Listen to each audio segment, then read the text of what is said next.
I am Reverend Father John Paul P. Cabrera, and I am from Baluco, Kapalit, Pampanga.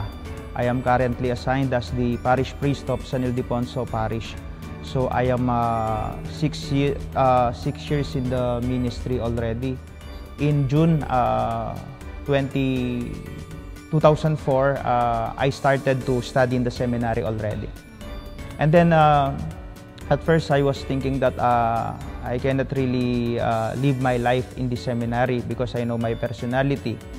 But I enjoyed it because of the company that I had in the seminary, because of the formators, their characteristics, their personalities. And at the same time, of course, I believe that God really moved in a mysterious way when I was in the seminary.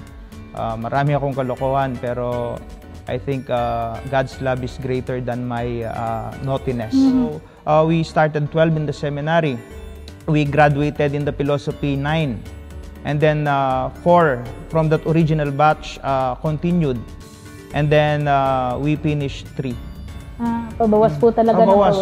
Pabawas ng pabawas. Because in the seminary, you have to balance your life. Kailangan mong makisama. You have to study. You have to pray. You have to, of course, live with your community mates.